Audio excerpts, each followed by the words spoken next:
1792 চনত আজিৰ দিনটোতে এজন মহান বীৰ পুৰুষ জন্ম হৈছিলে যি মহান বীৰ পুৰুষৰ নাম বুধু ভাগাত তেওঁ বৰ্তমানৰ ঝাৰখণ্ডৰ ৰাঁচীৰ চনহা ব্লকৰ সিলগিয়া নামে এটা ঠাইত জন্মগ্ৰহণ কৰিছিল भारत सरकार आदिवासी को हक ऐदर संविधान तायन तुले चेदा बाय एम कता को कना भारत सरकार द चेक जा ओक्ते के आदिवासी आंदोलन नेल सना दिकना से चेन तीन भारत स्वाधीन कते 77 बछर हुई पार्लियामेंट तीन आदिवासी को हक ऐदर बांग को नाम का चेदा भारत सरकार इच्छाकृत भावे आदिवासी को हक ऐदर बाय एम कता को कना से चेन चेदा नोआ इदि के तेहिन आसाम पनत बीटीआर एलेका कोकराझार हनत 20 मरी आउटपोस्ट लतार धनपुर मिन मरंग कमी हर को तोड़ाव किदा कुरुक समाज पाटा सिखन चेदा जे 233 धाव बीर बुधु भगत जन्म माह को मनाव किदा तिहिन बीर बुधु भगत ब्रिटिश सावते मिन मरंग आंदोलन लह एहब लेदा मेन दो भारत मुक्त आंदोलन मेनकन तिहिन जितकर कते तिहिन मान मर्यादा बांगे ᱧᱟᱢ का आर ओना खातिर तिहिन कुरुक गताकरेन दो तेहिन आको लेकाते तेहिन उनिया जन्म जयंती को मनाव किदा भारत सरकार नोआ रिया बडाय तुलि चित खातिर नोआ रिया मान मर्यादा बाय एमा कना तेहिन आदिवासी को तेहिन जावगे आको हक ऐदर खन को वंचित अचुक कना एड़े अचुक कना को नोआ भारत सरकार मिन मरंग मिटन एड़े रिया पंथा हताव काय आर ओना इदि के तेहिन AWDC vice chairman Subhash Tirkey मरंग कथाय रोड सदर का देलांगबन आंजम तया আৰু তেওঁ 1792 চনত জন্মগ্ৰহণ কৰি কালক্ৰমত ডাঙৰ দীঘল হৈ তেখেতে ভাৰত ভূমিৰ পৰা ব্ৰিটিছক ফুৰাই পেলোৱাৰ কাৰণে বহু ধৰণৰ যুদ্ধ কৰিছিল আমি সকলোৱে জানো যে আদিবাসী সকলেই আজি সান্তাল হওক উৰাও হওক মুণ্ডা হওক যি মূল মধ্য ভাৰতত অবস্থিত মূল আদিবাসী নিবাসী তেওঁলোকে প্ৰথমেই ব্ৰিটিছৰ বিৰুদ্ধে যুদ্ধ কৰিছিল কিন্তু ব্ৰিটিছৰ বিৰুদ্ধে প্ৰথম যুদ্ধ কৰা আজি তিলকা মাঝি হওক সিধু কানু হওক বুধু ভাগাত হওক বা তেনে ধৰণৰ বহুত তেনেকে আদিবাসী বীৰ যোদ্ধাসকল আছিল তেওঁলোকে কিন্তু আজি কিংবদন্তি তেওঁলোকক ৰাষ্ট্ৰীয় স্বীকৃতি দিয়া নহল আমাৰ মাজত অকল বিৰছা মুণ্ডাই নহয় আমাৰ মাজত অকল তিলকা মাঝি নহয় বুধু ভাগাতো আমাৰ মাজত এজন হিৰো আছিলে যোদ্ধা আছিলে যি নেকি ব্ৰিটিছক অকল ব্ৰিটিছৰ সাম্ৰাজ্যবাদীয়ে নহয় তেওঁলোকৰ কুকৰ্ম তেওঁলোকৰ মানে এই যে ৰাজত্ব মানে কূটনৈতিকভাৱে ৰাজত্ব কৰাৰ যে প্ৰতিবাদ কৰি তেওঁ অপৰাই পেলাইছিল আৰু ভাৰত ভূমিক মুক্তি কৰিছিল আমি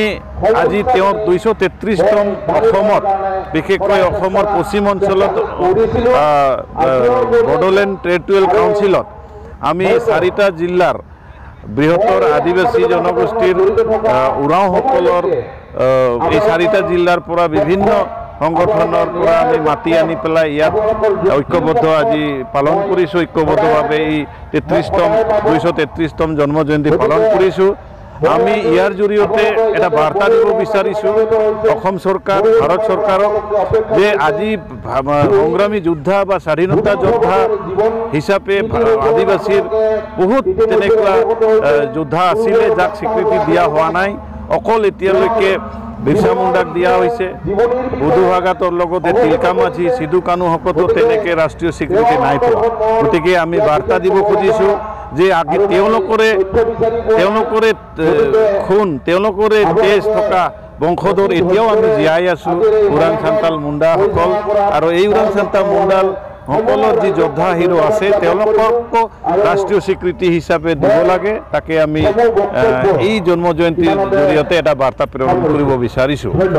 আমি জানো যে ভাৰতবৰ্ষৰ মূল নিবাসী বুলি ক'লে আমি আদিবাসী বুলি ক'লে এটা বৃহৎ সমাজ য'ত সান্তালবিলাক আছে য'ত উৰাওবিলাক আছে য'ত কল ভিলবিলাক আছে য'ত লহৰা মুণ্ডাবিলাক আছে য'ত বিভিন্ন আজি ভাৰতবৰ্ষৰ ঝাৰখণ্ড উৰিষ্যা ছত্তীশগড় অসম বা বিভিন্ন মধ্যপ্ৰদেশ বিভিন্ন জিলাত আজি আমি হিচৰিত হৈ আছি ভাৰতবৰ্ষৰ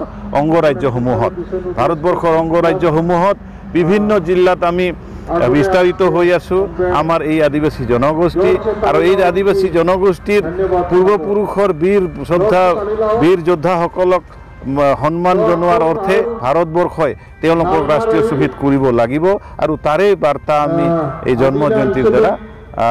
দিব বিচাৰিছোঁ। যি গণতান্ত্ৰিক দেশ ভাৰত ৰাষ্ট্ৰ এটা সৰ্ববৃহৎ ৰাষ্ট্ৰ আৰু এই সৰ্ববৃহৎ ভাৰত ৰাষ্ট্ৰখনত আজি বিভিন্ন জাতি ধৰ্ম বৰ্ণ নিৰ্বিশেষে সকলো জনগোষ্ঠী বসবাস কৰি আহিছে। আজি ব্ৰিটিছক অপৰাই পেলোৱাত মূল ভূমিকা আমি যদি চাওঁ মানে অলিখিত ইতিহাস হিচাপে আমাৰ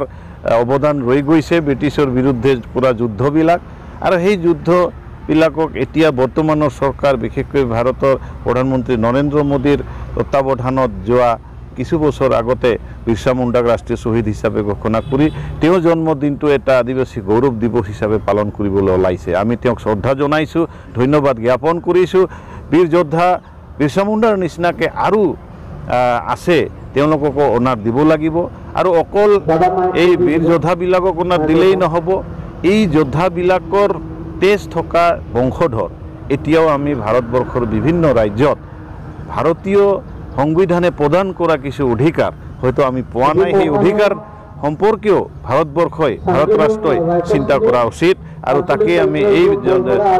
33তম জন্ম জয়ন্তীৰ পৰা আমি অনুৰোধ জনাইছোঁ যাতে আজি ভাৰতবৰ্ষৰ বিভিন্ন ৰাজ্যত আমি আদিবাসীসকল আমি বসবাস কৰি আছোঁ যুগে যুগে। আমি ভাৰতবৰ্ষৰ বাহিৰৰ পৰা অহা মানুহ নহয়, ভাৰতৰ ইতিহাসে কৈছে, মই কোৱা কথা নহয়। গতিকে ভাৰতৰে অংগৰাজ্য অসমত আমি আজি যুগে যুগে বসবাস কৰি আছোঁ। আমি চাওঁ অসমক বিশ্ব দৰবাৰত পৰিচয় কৰাই দিয়া একমাত্ৰ চাহপাত উৎপাদনৰ জৰিয়তে আৰু সেই চাহপাত উৎপাদনৰ লগত জড়িত আছে আমাৰ আদিবাসী চাহ শ্ৰমিক হিচাপে। তাৰোপৰিও আজি যদি অসমৰ ইতিহাসত চাওঁ ক'ৰবাত গোসাই কমল আলিয়ে হওক বা অন্যান্য আমি অসমৰ ইতিহাসত যদি কওঁ আমাৰ সান্তাল হওক ওৰাং হওক মুণ্ডা হওক বা সামগ্ৰিকভাৱে আদিবাসীসকলৰ অৱদান কম নহয়। গতিকে সেই অৱদানক সন্মান জনাই শ্ৰদ্ধা জনাই আমাৰ জনগোষ্ঠীটোক শীঘ্ৰে জনজাতিকৰণ দিয়াটোও এটা অসমৰ বিশেষকৈ ডক্টৰ হেমন্ত বিশ্ব শৰ্মাৰ মূল দায়িত্ব বুলি মই ভাবোঁ। যিহেতু তেখেতে 2022 চনত আদিবাসীসকলক এটা সঠিক সন্মান দিয়াৰ কাৰণে সঠিক পথত উন্নয়নৰ পথত লৈ যোৱাৰ কাৰণে আদিবাসী চুক্তি এখন কৰালে। তেখেতৰ কাৰণে আমি অশেষ ধন্যবাদ অসমৰ ৰাইজে দিছোঁ। অসমৰ ৰাইজে আদিবাসী ৰাইজে সদায় থাকিব ডক্টৰ হেমন্ত বিশ্ব শৰ্মাৰ লগত আৰু তেওঁক অনুৰোধ জনাইছোঁ যাতে আমাৰ ৰৈ যোৱা কিছুমান দাবী সাংবিধানিক দাবী তেওঁ যাতে শীঘ্ৰে পূৰণ কৰে তাকে আমি কামনা কৰিছোঁ।